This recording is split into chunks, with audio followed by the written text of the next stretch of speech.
ভাই, আপনারা নাস্তিকরা যারা যুক্ত হয় তাদের ধর্মীয় পরিচয় জানতে চান না কেন?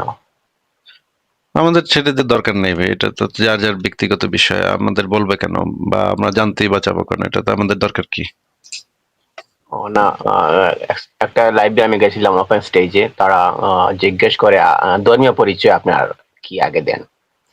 তো মানে তারা হ্যাঁ, জানতে চায় আপনি শিক্ষিত না অশিক্ষিত, এটা জানতে চায়। আহ, তাই আমাদের এখানে মানে আমরা কাউকে কারো ধর্মীয় পরিচয়ের উপর ভিত্তি করে আমরা কাউকে জাজ করি না।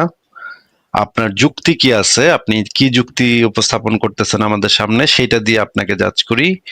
আপনার ধর্মীয় পরিচয় যাই হোক, তা দিয়ে আমাদের তো কিছু যায় আসে না। আপনি তো ভাই আমারে, আপনার ধর্মীয় পরিচয় যাই হোক, তাতে তো আমার দুই পয়সার লাভ নেই, তাই না? আমার দুই পয়সার লাভ আছে ভাই? না, না, না। তাহলে আপনার সেটা ধর্মীয় পরিচয় যায় না, আমি আপনি করবো কি? আপনার সাথে তো আমি আমার মাইয়াও বিয়ে দিব না, যে আপনার ধর্মীয় পরিচয় যায় না, এক ধর্মের হইলে মাইয়া বিয়ে দিব, তাও তো না ভাই। তাহলে আপনার ধর্মীয় পরিচয় যায় না, আমার ফায়দা কি? এটা আপনার বিষয়, আপনার ব্যক্তিগত বিষয়, আপনার ধর্মীয় পরিচয় কি। আমরা এই যে জিনিসগুলো নিয়ে আলোচনা করি, সেটা হচ্ছে যে আপনার যুক্তিটা কি আছে, বা আপনার পয়েন্ট কি আছে, আপনার রেফারেন্স কি আছে, সেগুলা হচ্ছে আমাদের আগ্রহের বিষয়। আপনার ভাই নুনু কাটা নাকি আকাটা, এটা দিয়া আমরা কি করব ভাই, বলেন তো? আপনার নুনুর কাটা নাকি আকাটা দিয়ে আমার কোনো লাভ আছে? যাই না। না ভাই, না, তাহলে আপনাদের এই বিষয়টা আমার ভালো লাগছে। আপনারা এগুলা দিয়ে জাজ করেন না, কে কোন ধর্মের, আপনি শিক্ষিত নাকি অশিক্ষিত, এগুলা দিয়ে আপনারা বিচার করেন না। তো কিন্তু আমরা বিচার যুক্তিতে করি, মনে করেন আপনার কথা থেকে বিচার করব। যে মনে করেন আপনি এমন একটা বলদের মতো কথা কইলেন, একজন এসে এমন একটা বলদের মতো কথা কইলো, রাম ছাগলের মতো কথা কইলো, তখন আমরা সেই কথার উপর ভিত্তি করে, তার কাজের উপরে আমরা মনে করি মানুষের জন্ম যেখানেই হোক, মানুষ অনেক মানে নিজের মেধা, নিজের যোগ্যতা দ্বারা অনেক উপরে উঠতে পারে। এখন আপনার কথাবার্তা যদি হয় মানে লোয়ার লেভেলের, তখন আমরা আপনাকে সেই কথা এবং কাজ, সেইটার উপর ভিত্তি করে আপনাকে জাজ করব। আপনার জন্ম কোথায় হয়েছে, আপনি কোন পরিবারে জন্মেছেন, কোন ধর্মের পরিবারে জন্মেছেন, এগুলা দিয়ে ভাই আমাদের দুই পাশের কিছু যায় আসে না। এটা আপনার ব্যক্তিগত বিষয়, আপনার আপনার বলার দরকারও নেই কাউরে। আপনার ধর্ম জিজ্ঞেস করাটা, এটা ইউরোপ আমেরিকাতে একটা অসভ্য আচরণ। এইটা একজন আরেকজন মানুষকে কখনো ধর্ম, কার কি ধর্ম সেটা জিজ্ঞেস করে না, এটা প্রাইভেট ম্যাটার। এইটা কাউকে জিজ্ঞেস করাটাও একটা অসভ্যতা। অন্য আরেকজনের ধর্ম কি এটা জিজ্ঞেস করাটাও ইউরোপ আমেরিকা সহ সকল সভ্য দেশে এটা একটা অভদ্রতা, অসভ্যতা। হ্যাঁ, আপনার ধর্মীয় পরিচয় জেনে আমার লাভ কি? এখন যারা হচ্ছে ধর্মীয় পরিচয়টা যাদের জন্য ইম্পর্টেন্ট, মনে করেন আপনারে আহ, আপনি যুক্ত হয়েছেন, এখন আপনারা গাইল দিব নাকি আপনারা ভালো ব্যবহার করবো, এটা তো আমি বুঝতেছি না। এখন আমি আপনারা জিগাইলাম, ভাই আপনি কি নাস্তিক? তখন আপনি কইলেন নাস্তিক, তখন আমি বললাম ওয়াহ বাহ, মাশাল্লাহ মাশাল্লাহ, সুবহানাল্লাহ, হ্যাঁ আসেন আসেন ভাই, হ্যাঁ চলেন। তখন আপনার সাথে আচরণটা একরকম হবে। আবার যদি শুনি যে আপনি মুমিন, তখন যদি আপনার মুমিন শুনে গালি পারা শুরু করি, তাহলে এইটা হবে আপনার সাথে একটা আহ বেইনসাফি, তাই না? আপনি তো মুমিন হয়েও তো আপনি নাস্তিকের মতো কোশ্চেন করতে পারেন, নাস্তিক হয়েও তো আপনি মুমিনের মতো কথা কইতে পারেন। এটা তো সম্ভব। এখন আপনি আপনার অবস্থানটা কি সেটা আগে থেকে যাই না, যদি আমি আমার কথাবার্তা ঠিক করি, আগে থেকে আপনার ধর্মীয় পরিচয় যাই না, সেই অনুসারে যদি আপনার সাথে কথাবার্তা বলি, তাহলে তো সেটা অন্যায় হয়, একজন মানুষের সাথে অন্যায় করা হয়।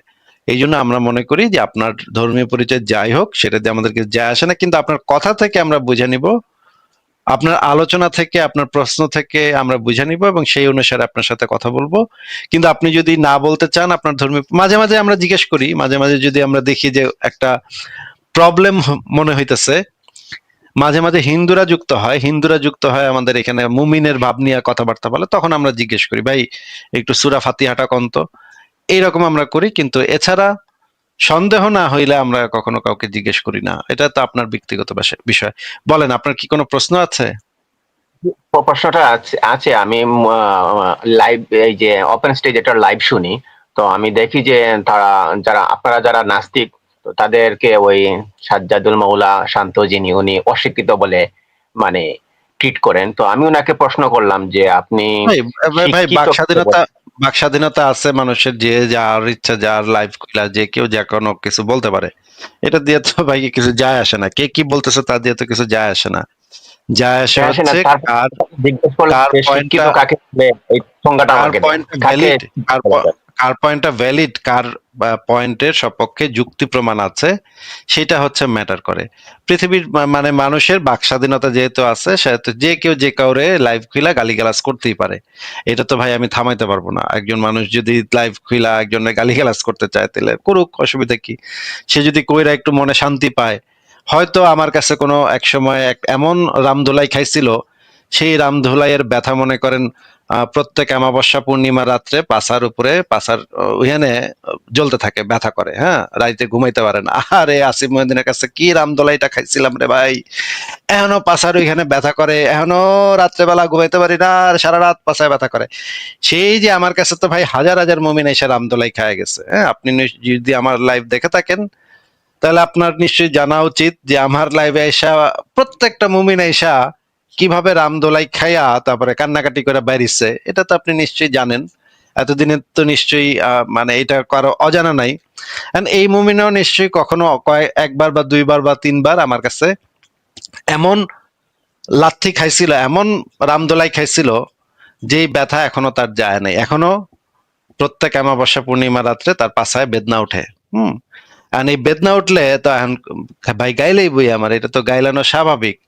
আর একজনের মনে করেন প্রত্যেক অমাবস্যা পূর্ণিমা রাত্রে পাছায় ব্যথা উঠে, আসিফ মহিউদ্দিন তারে মারছিল, ওইটার ব্যথা এখনো উঠতেছে প্রত্যেক অমাবস্যা পূর্ণিমা রাতে। এ তো ভাই কানবই, এটা তো এটা কানতে দেন, এর দরকার হলে টিস্যু পেপার দিয়ে আসবেন মাঝে মাঝে ভাই। এই লন টিস্যু পেপার, আপনি মানে মন খোলা কান্দেন। আহ এইভাবে তার সাথে কথা বলবেন যে আপনি ভাই, আপনার কথা শুনে মনে হয় যে আপনার মনে হয় আসিফ মহিউদ্দিন খুব বড় একটা রামদোলাই দিছিল, এই জন্য এখনো আপনার ব্যথা যায়নি, সারাদিন এখনো জব করেন আসিফ মহিউদ্দিনের নাম। তো সে ভাই মানে মলম মাখেন, মলম মাইখা কোন ডাক্তারের কাছে যান, পাছার ডাক্তারের কাছে যান, সেখানে গিয়ে মলম মাখেন, মলম মাইখা দেখেন পাছার ব্যথা ঠিক হয় কিনা। এটা এটা আমরা বলতে পারি, এটা আমরা তাদেরকে সুপরামর্শ দিতে পারি যে আপনারা যদি যাদের পাছায় ব্যথা আছে, তারা একটা ভালো ডাক্তার দেখান, ভালো মলম পাওয়া যায় দোকানে, সে মলমটা পাছায় মাখেন। কারণ আমি যেটা দিছি সেটার ব্যথা তো এতদিনে চলে যাওয়ার কথা, অনেক দিন হয়ে গেছে, নিশ্চয়ই চলে যাওয়ার কথা, এখনো যায় নাই। তাহলে তো ওইখানে মনে হয় ভয়ঙ্কর অবস্থা হয়েছে, খারাপ অবস্থা হয়েছে। তাইলে ওনাদেরকে এটা বলতে পারেন। কিন্তু এছাড়া তো ভাই আর আমার আর কিছু বলার নেই। তারা যদি গালিগালাজ করে যদি মনে একটু শান্তি পায়, সুখ পায়, স্বস্তি পায়, আমারে প্রত্যেকদিন লাইভ করে করে যদি গাইলা তাদের মনে যদি একটু আসে, শান্তি আসে, তাহলে তো ভাই সেটা ভালো ব্যাপার। তাহলে তাদের মনে শান্তি হওয়া, আমার আমার আমার তো তাতে কিছু যায় আসে না ভাই। কেউ আমার গালি দিতেছে তাতে কিছু যায় আসে না, আমার আরো সুবিধা। ওইখানে ওই লাইভ শুনে হয়তো আরো 5টা মুমিন আমার লাইভে আসবে, এটা তো আমার জন্য আরো ভালো ভাই। 5টা মুমিন মনে করবে কি যে যাই আসিফ মহিউদ্দিনের গিয়ে আমি জবাব দিয়ে আসি। হ্যাঁ, এই আসিফ মহিউদ্দিনের এরা গাইলে তো আমিও গিয়ে 2টা গাইল পেরে আসি। ওই মুমিনরা যখন এই কথা ওদের লাইভ শুনে আমার লাইভে এসে আসবে, তখন তো আমি তাদেরকে বাটের উপর মানে একটা মুরগি ধরমু তখন তাদেরকে, তাই না? মুরগির মতো করে ধরমু। তাহলে তো আমার জন্য আরো ভালো। ওই লাইভ দেখে আরো 5টা মুভি আমার লাইভে আসলে আমার জন্য তো আরো ভালো। ভাই, ওদেরকে আমাকে সারাদিন গালিগালাজ করতে বলেন এবং কান্নাকাটি করতে বলেন, অনেক কান্নাকাটি করতে বলেন। মাঝে মাঝে টিস্যু পেপার দিয়ে আসতে পারেন, যে টিস্যু পেপার নাও। আর মাঝে মাঝে একটু হরলিক্স কিনে দিয়ে আসতে পারেন, হরলিক্স খাও এবং জ্ঞান বুদ্ধি বাড়াও। এইটুক আমি করতে পারি। একটা হরলিক্সের টাকা দিতে পারি, আর একটা টিস্যু পেপারের বক্সের টাকা দিতে পারি। এছাড়া তো ভাই আমি কিছু করতে পারি না। ভাই আমার দুইটা ওনাকে প্রশ্ন ছিল, তো উনি আমার দুইটা প্রশ্ন শুনে উনি একটা বিপদে পড়ে গেছিলেন। সেই দুইটা প্রশ্ন আপনাকে করতে চাই। সেই প্রশ্নটা হচ্ছে মানে মানে আপনাদের লাইভ দেখে ওরা লাইভ করতেছে নাকি ওদের লাইভ দেখে আপনারা লাইভ করতেছেন, এই প্রশ্ন ছিল। সেখানে প্রশ্ন ছিল উনি আচ্ছা। অশিক্ষিত বলে আপনাদের নাস্তিকদের, তাহলে শিক্ষিত কাকে বলে, শিক্ষিত কিভাবে চিনবো, সেটাও তিনি মানে যথার্থ উত্তর দিতে পারেন। তিনি বলছে যে শিক্ষিত তাকে শিক্ষিত বলে। এই দুটার প্রশ্ন আপনার কাছে প্লিজ। আচ্ছা, আমি লাইভ করি হচ্ছে গিয়ে 2015 সাল থেকে। 2015 সালে আমি যখন এই লাইভ গুলা করতাম ফেসবুকে, একা মানে তখন ফেসবুক এই স্ট্রিম এর ছিল না, তখন তখন হচ্ছে ফেসবুকটা ছিল।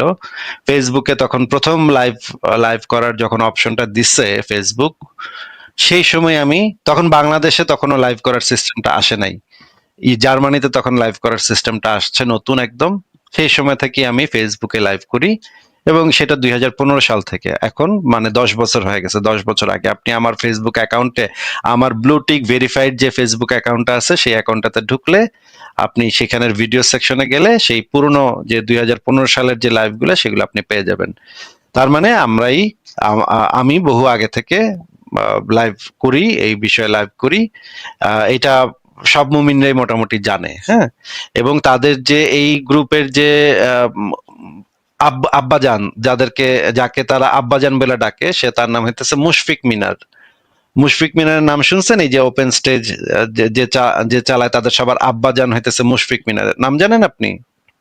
হ্যাঁ, উনি অনেক আগে একবার লাইভে আসছিল, এক আচ্ছা দুইবার ওনাকে শুন, উনি প্রায় আসে না। আচ্ছা, এই মুশফিক মিনার তার যে মানে অভিজ্ঞতা, তা সে একটা লাইভ করছিল যে সে কিভাবে এই লেখালেখির সাথে যুক্ত হইলো। সেই লেখালেখির সাথে যুক্ত হইলো, সেই ভিডিওতে সে বলছে যে আমি প্রথম আসিফ মহিউদ্দিনের একটা লেখা পড়ি, লেখা পড়ে আমার মধ্যে অনেক জোশ আসে, আমি ইসলামকে ডিফেন্ড করার জন্য, আসিফ মহিউদ্দিনের লেখার জবাব দেওয়ার জন্য আমি লেখালেখি শুরু করি। এবং সেও লাইভ করা শুরু করছে। আমি লাইভ করি, আমারে দেখা আমারে জবাব দেওয়ার জন্য। তার জীবনের লক্ষ্য হইতেছে আসিফ মহিউদ্দিনের জবাব দেয়া।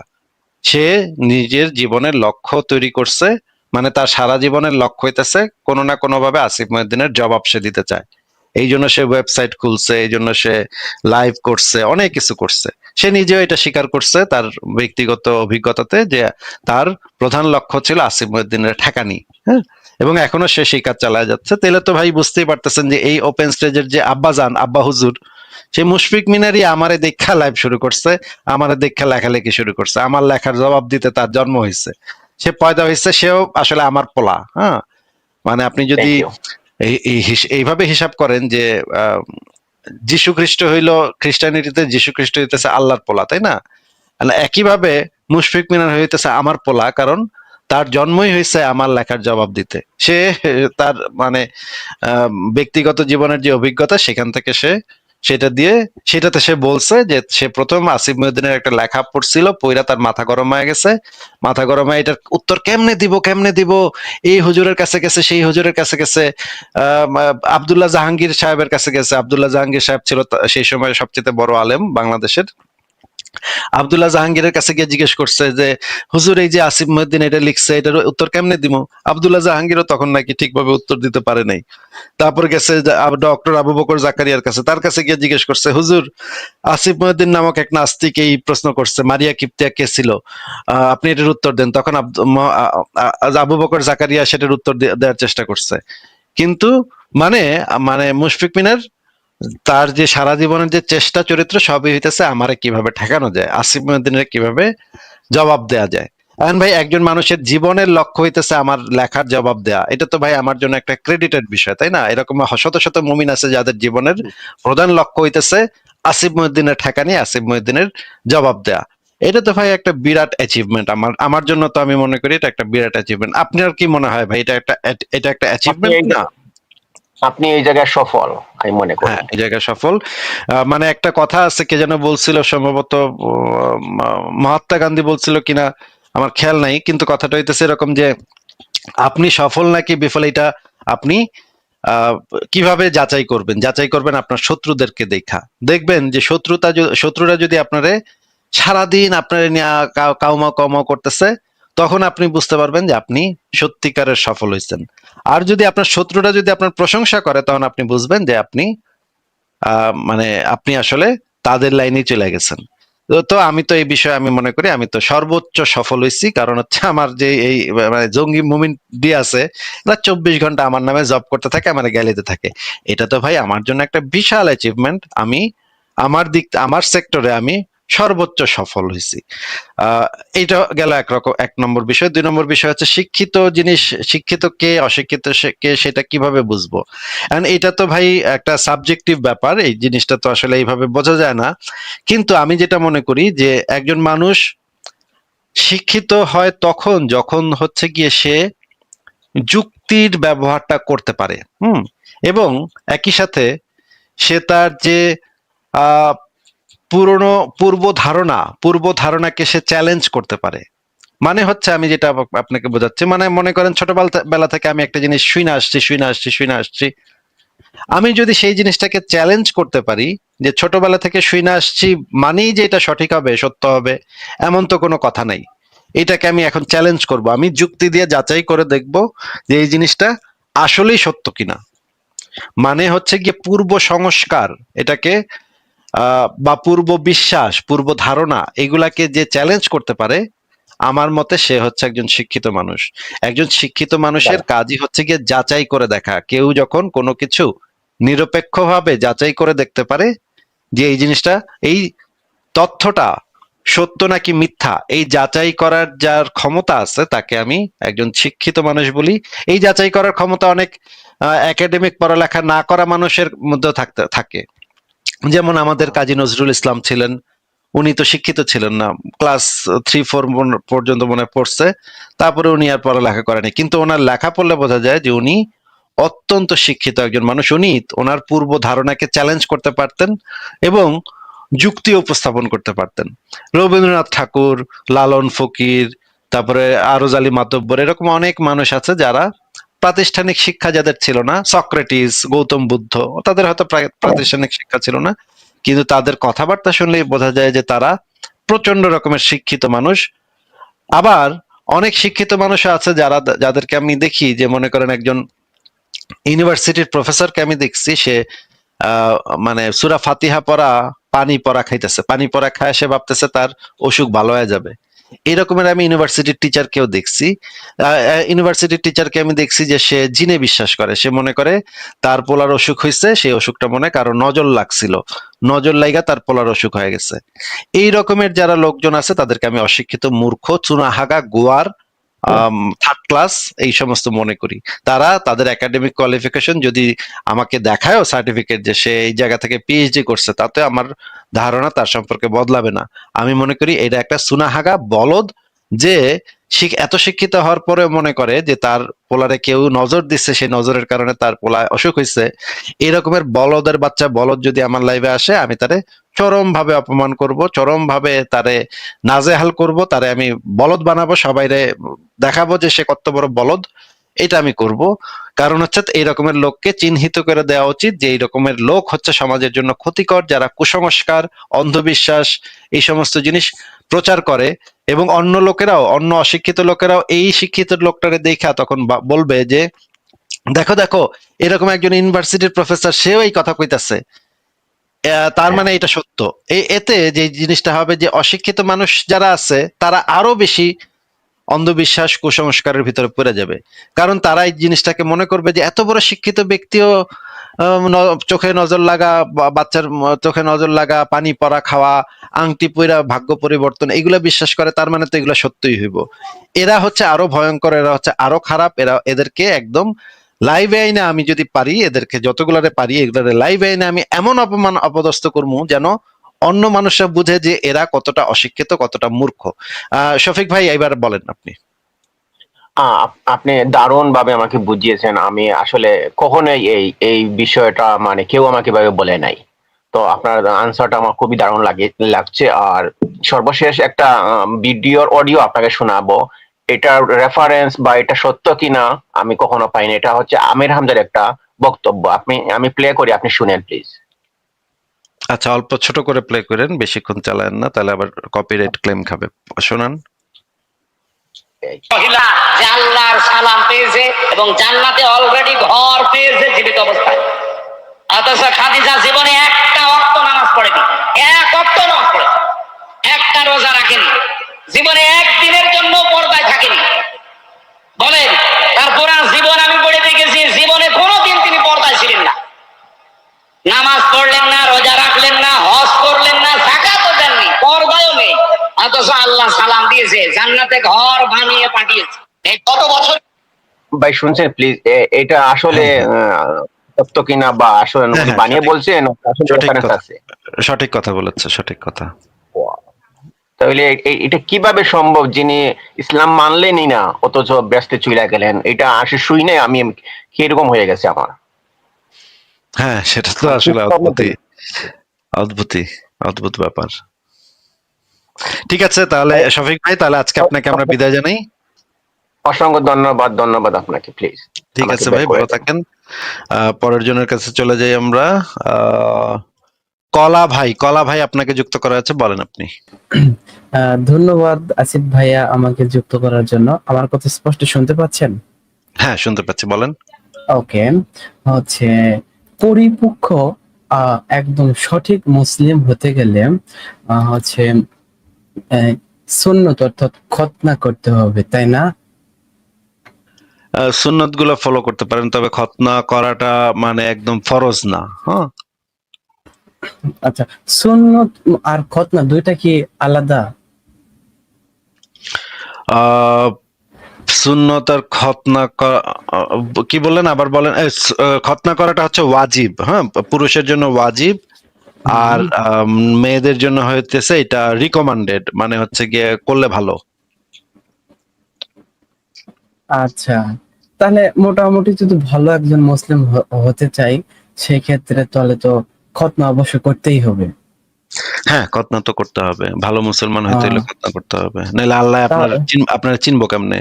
আপনার যদি নুনু কাটা না থাকে, আল্লাহ আপনার কেয়ামতের ময়দানে তো সবাই ন্যাংটা থাকবে।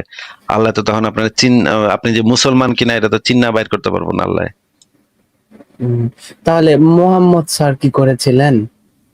মোহাম্মদ সাবে করেন নাই, উনি বলছে যে ওনার নাকি জন্ম থেকেই কাটা। অনেকের এই যে এই জেনেটিক সমস্যা হয়, জেনেটিক সমস্যার কারণে ছোটবেলাতেই তাদের ওই যে ওই নুনুর সামনে যে চামড়াটা থাকে, সে চামড়াটা এত হালকা থাকে, সেটা পুড়ে যায়, সেটা একটু হয়ে যায়, সেটা ঢিলা থাকে আর কি। এটা অনেকের জেনেটিক এই সমস্যাটা থাকে। উনি মোহাম্মদ সাহেব বলছে যে তার নাকি ছোটকালেই ওটা পুড়ে গেছে আর কি। আচ্ছা আচ্ছা, তো উনি কি এখানে দেয় যে উনি মোহাম্মদ স্যার কখনো হচ্ছে তার পোশাক খোলেন নাই, হচ্ছে তার দুইটা মা ছিল, এ বাদে তৃতীয় কাউকে দেখান নাই?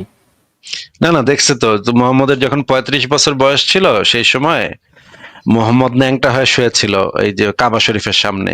এটা তো আমরা অনেকবার দেখাইছি। আপনি কি এই জিনিসটা একটু দেখবেন যে 35 বছর বয়সে মোহাম্মদ যে ন্যাংটা হয়ে কাবা শরীফের সামনে শুয়েছিল? অবশ্যই, কেন নয়, একটু দেখেন তো, একটা স্ক্রিনশট নিয়ে নি তাহলে। হ্যাঁ, খুবই ভালো হবে। তাহলে আমরা এই জিনিসটা একটু দেখি। মানে খুবই মজার একটা হাদিস আছে। হাদিসের ভিতরে দেয়া আছে নিংটু মোহাম্মদ কাবার পাশে শুয়েছিল। তো আমরা একটু দেখি। এই লেখাটার টাইটেলই হচ্ছে কাবার পাশে 35 বছরের নিংটু নবী।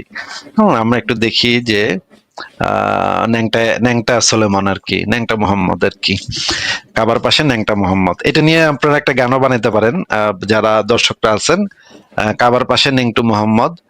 আহ, এবং এখন তো অনেকেই গান টান বানান, গানের যে মানে এআই দিয়ে আপনারা এটা নিয়ে একটা গান বানাইতে পারেন, মজা হবে। আমরা চাইলে আমাকে পাঠিয়ে দিতে পারেন, আমি এটা সংশয়.com-এ আপলোড করে দিব। তো আমরা হাদিসটা পড়ি। সহিহ বুখারী তাওহীদ পাবলিকেশনস 3829 নম্বর হাদিস, আব্দুল্লাহ হতে বর্ণিত। যখন কাবা গৃহ পুনর্নির্মাণ করা হচ্ছিল, তখন নবী সাল্লাল্লাহু আলাইহি সাল্লাম ও আব্বাস পাথর বয়ে আনছিলেন। আব্বাস নবী সাল্লাল্লাহু আলাইহি সাল্লামকে বললেন, তোমার লুঙ্গিটি কাঁধের উপরে রাখো, পাথরের ঘর্ষণ হতে তোমাকে রক্ষা করবে। লুঙ্গি খুলতেই তিনি অজ্ঞান হয়ে মাটিতে পড়ে গেলেন। তার চোখ দুটো আকাশের দিকে নিবিষ্ট ছিল। তার চেতনা ফিরে এলো। তখন তিনি বলতে লাগলেন, আমার লুঙ্গি, আমার লুঙ্গি। তৎক্ষণাৎ তার লুঙ্গি পরিয়ে দেয়া হলো। মানে কাবা শরীফের পাথর আনা নেওয়া হইতেছিল, তখন তার এই আব্বাস ইবনে আব্বাসের বাপ আর কি, তার এই যে এই চাচা আব্বাস বলতেছে যে তোমার লুঙ্গিটা খুইলা কাঁধে রাখো। এখন লুঙ্গিটা খোলার সাথে সাথে সে একদম লজ্জায় অজ্ঞান হয়ে গেছে, অজ্ঞান হয়ে পড়েছিল ওইখানে।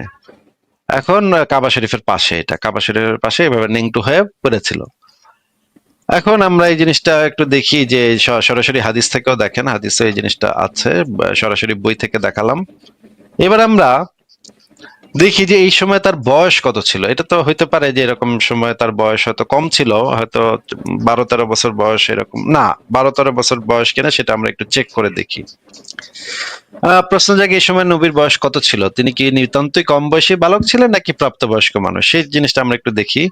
কুরাইশ কর্তৃক কাবা ঘরের পুনর্নির্মিত হওয়ার ঘটনা, এই জিনিসটা বর্ণনা করা আছে তাফসিরে ইবনে কাসির ইসলামিক ফাউন্ডেশন, প্রথম খণ্ড, পৃষ্ঠা 733 734-এ হযরত ইব্রাহিম কর্তৃক কাবা নির্মিত হবার হাজার হাজার বছর পর নবী করিমের নবুয়ত লাভ করার 5 বছর পূর্বে, নবুয়ত লাভ করিবার 5 বছর পূর্বে মানে 35 বছর বয়সে, হ্যাঁ, কুরাইশ 30 বছরে বংশলোকের, নবুয়ত লাভ করেছিল না না 40 বছরে নবুয়ত লাভ করেছিল, তার মানে হচ্ছে তখন তার বয়স 35। হ্যাঁ, তো এখানে কাবা ঘর পুনর্নির্মাণ করছিলেন। উক্ত পুনর্নির্মাণ কাজে নবী অংশগ্রহণ করেছিলেন। তাহার বয়স তখন 35 বছর। তিনি লোকেদের সহিত কাঁধে করিয়া পাথর বইয়া আনিতেন। তাহার উপর কিয়ামত পর্যন্ত আল্লাহ তাআলার তরফ থেকে শান্তি ও রহমত বর্ষিত হইতে থাকুক। নবী করিম বয়স যখন 35 বছর, তখন কুরাইশ বংশের লোকেরা কাবা ঘরকে পুনর্নির্মিত করিবার উদ্দেশ্যে সমবেত হইল। মানে এই সময় মুহাম্মদের বয়স ছিল 35 বছর। 35 বছর মানে হচ্ছে প্রায় আমার থেকে মনে করেন 5 বছর 5-6 বছরের ছোট হবে। এরকম একটা বুইড়া দামড়া কাবার পাশে ন্যাংটা হয়ে শুয়ে আছে। জিনিসটা ভাবতেই তো ভাই মানে কি একটা অবস্থা, মানে তাই না, মানে খুবই খারাপ একটা অবস্থা। ঠিক আছে, ভাই বলেন এবার। আচ্ছা, তাহলে ও মানে বিভিন্ন হাদিস বা বিভিন্ন হুজুরেরা বলে যে ওনার শরীর থেকে যখন উনি উলঙ্গ হয়ে যায়, দেখার সঙ্গে সঙ্গে উনি মানে কান্নাকাটি শুরু করে। ওই যে আরেকটা বাংলাদেশে একটা খুবই একটা বড় একটা হুজুর ছিল, তো উনি বলেছিলেন যে হচ্ছে যে মোহাম্মদ স্যার কখনো কান্নাকাটি করতেন না, শুধু কান্নাকাটি করতেন যখন ওনার হচ্ছে শরীর থেকে কাপড় চলে যেত বা ওনার মানে প্যান্ট খুলে দেওয়া হতো তখন। তো আমার কথা হচ্ছে, যখন উনি তার দাসীদের সঙ্গে যখন হচ্ছে সহবত করতেন, তখন কি ওইটা পরেই করতেন? না, পরে তো করার মতো তো স্কোপ নাই ভাই আসলে। তো এগুলো তখন তার সাথে যখন সঙ্গম করতেন, তখন কি এটা মানে কাপড় খুলতে গিয়ে কখনো অজ্ঞান হয়ে পড়ে গেছেন, এরকম কোন হাদিস আছে? না, এরকম তো কোনো হাদিস নাই।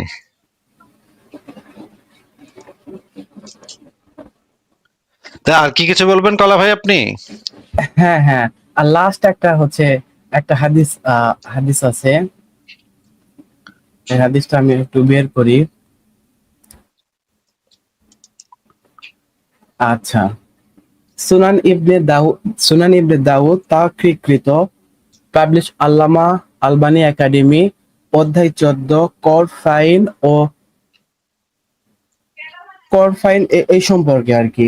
তো এখানে যে একটা হচ্ছে আবু হুরায়রার সূত্রে বর্ণিত, তিনি বলেন, আমরা মসজিদে উপস্থিত ছিলাম যখন রাসূল সাল্লাল্লাহু আলাইহি ওয়াসাল্লাম আমাদের কাছে বের হয়ে এসে বললেন, ইহুদি এলাকায় চলো।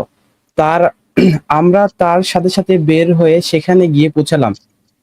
রাসূল সাল্লাল্লাহু আলাইহি ওয়াসাল্লাম দাঁড়িয়ে তাকে ডেকে বললেন, হে ইহুদি সম্প্রদায়, তোমরা ইসলাম কবুল করো, শান্তিতে থাকবে। তারা বলল, হে আবুল কাসিম। আচ্ছা, আবুল কাসেম এটা মানে মোহাম্মদ আবুল কাসেম বলতো মানে? হ্যাঁ, মোহাম্মদের প্রথম ছেলের নাম ছিল আবুল কাসেম, যে ছেলেটা ছোটবেলায় মারা গেছে। মানে আবুল কাসেম হলো কাসেমের বাপ। আচ্ছা, আচ্ছা। আপনি পিছ আপনি পিছিয়ে দিয়েছেন রাসূল সাল্লাল্লাহু আলাইহি ওয়াসাল্লাম তাদেরকে। আবার আপনি পৌঁছে বললেন, দিয়েছেন।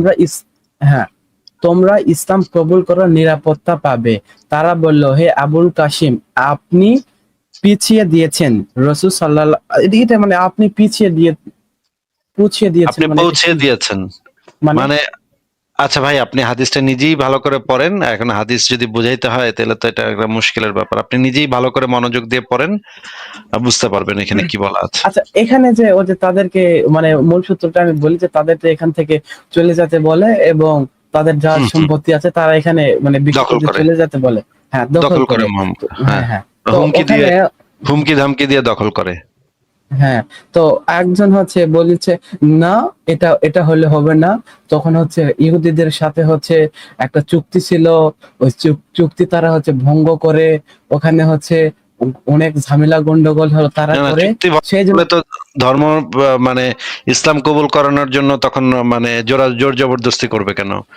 চুক্তি ভঙ্গ করলে তো সেটার একটা শাস্তি আছে। যদি কোনো মানুষ কোনো অন্যায় অপরাধ করে সেটার জন্য আলাদা শাস্তি আছে, কিন্তু তখন মানে বিশ্বাস করানোর জন্য জোর জবরদস্তি কেন করবে? আচ্ছা, আমরা ওই হাদিসটা বের করি, বের করে আমরা একটু দেখি যে এই হাদিসের ভিতরে কি আছে। এবং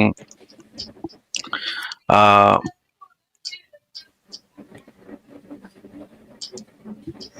হ্যাঁ, এইটা হচ্ছে সুনান আবু দাউদ শরীফ তাহকিকৃত 3003 নম্বর দেখতে হাদিস। পাচ্ছি না। আমি তো দিয়েছি ভাই স্ক্রিনে, আপনি একটু তাহলে অপেক্ষা করেন, আপনার নেট বোধহয় খারাপ। ওকে ওকে, এখন দেখা যাচ্ছে? আমার নেটে তো হয়তো ঘুরতেছে, এখানে দেখতে পাচ্ছি না। আচ্ছা, আচ্ছা বলেন আপনি। এখানে দেখা যাচ্ছে যে মোহাম্মদ ইহুদিদের এলাকায় গেল, তারপর গিয়া বলল তোমরা ইসলাম কবুল করো, শান্তিতে থাকবে। এইবার 3বার বলল, 3বার বলার পরে বলল জেনে রাখো এই ভূখণ্ডের মালিকানা আল্লাহ তার রাসূলের, আমি তোমাদের এখান থেকে বিতাড়িত করতে চাই, সুতরাং তোমরা কোনো জিনিস বিক্রি করতে সক্ষম হলে বিক্রি করো, অন্যথায় জেনে রাখো এই ভূখণ্ডের মালিক আল্লাহ তার রাসূল। আমরা যদি তর্কের খাতিরে ধরেও নেই যে এরা কোনো অন্যায় করছিল, তাহলে তো সেই অন্যায়টার বিচার হবে। শুধুমাত্র তারা সবাই মিলে তো কোনো অন্যায় করতে পারে না।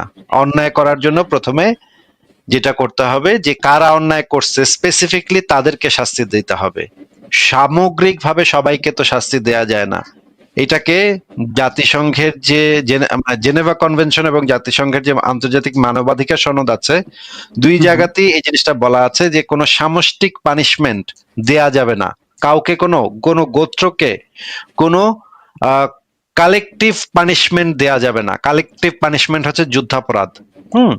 এইখানে দেখা যাচ্ছে যে পুরা গোত্রকে ধরে মোহাম্মদ এই কথাগুলা বলতেছে, তার মানে সে একটা কালেকটিভ পানিশমেন্ট দিছে। এই গোত্রের যদি 5জন মানুষ খারাপ হয় বা 5জন মানুষ যদি কোনো অন্যায় করেও থাকে, সেটা তো পুরা সম্প্রদায়ের উপরে বর্তায় না। পুরা সম্প্রদায়কে তো সেই জন্য বা পুরা গোত্রকে তো সেই জন্য দায়ী করা যায় না। দায়ী করলে সেটা হবে যুদ্ধাপরাধ, সেটা যুদ্ধাপরাধের ভিতরে পড়ে যাবে। যুদ্ধাপরাধ, এথনিক ক্লিনজিং, মানবতার বিরুদ্ধে অপরাধ সেইখানে সেই ক্যাটাগরির ভিতরে পড়ে যাবে। তাহলে দেখা যাচ্ছে যে এইখানে মোহাম্মদ 1 নম্বর কথা হচ্ছে যে সে কালেকটিভ পানিশমেন্ট দিচ্ছে এইখানে। 2 নম্বর বিষয় হচ্ছে যে বলা হচ্ছে যে তোমরা ইসলাম কবুল করো। আচ্ছা, যদি তারা অন্যায় করে থাকে তাহলে তো সেই যেই যারা অন্যায় করছে তাদেরকে সেই রকমের শাস্তি দিতে হবে, এবং শাস্তিটা দিতে হবে একটা নিরপেক্ষ বিচারকের মাধ্যমে, যেখানে সেই ব্যক্তিরাও তাদের আত্মপক্ষ সমর্থনের সুযোগ পাবে। তারা যদি তাদের আত্মপক্ষ সমর্থনের সুযোগ না পায় তাহলে তো কোনো বিচারই হবে না, তাহলে তো সেই বিচারের কোনো মানে হয় না। যে কোনো ব্যক্তির সুবিচার পাওয়ার অধিকার আছে এবং সেই ব্যক্তি যেন তার আত্মপক্ষ সমর্থন করতে পারে সেই দিকে খেয়াল রাখতে হবে। সেটা না থাকলে তো সেই বিচারও মানে সুবিচার হয় না। কিন্তু এখানে দেখা যাচ্ছে মোহাম্মদ নিজেই গিয়ে বলতেছে তোমরা ইসলাম কবুল করো তাইলে শান্তিতে থাকবে, আর যদি না করো তাইলে তোমাদের এই ভূখণ্ড থেকে বিতাড়িত করে তোমাদের ভূখণ্ডের মালিক হয়ে যাবে, নবী হয়ে যাবে ভূখণ্ডের মালিক। এটা তো অত্যন্ত নোংরা খারাপ একটা বিষয়, যেটা হচ্ছে একদম মাফিয়া লিডারদের মতো জোর জবরদস্তি এবং দখলদারি। আপনার কাছে কি মনে হয় বলেন তো? হ্যাঁ, এটা তো এটাই মনে হচ্ছে, দোষ করবে একজন, শাস্তি পাবে পুরো একজন সম্প্রদায়, এটা তো ঠিক না। যদি দোষ ঠিক আছে, করেও থাকে, এখানে তো দোষ দেখা যাচ্ছে না। যদি তারা কোনো কিছু করে থাকে তাহলে একটা সম্প্রদায়কে পুরোটা, এটা তো মানবতা বিরোধী। হুম, ঠিক আছে। সেই সময়, সেই হ্যাঁ সময়ের বলেন। হচ্ছে ওখানে মোহাম্মদবাদ বা মোহাম্মদের মানে থেকে একটু বড় কেউ ছিল না এটার প্রতিবাদের জন্য, বা আসে নাই।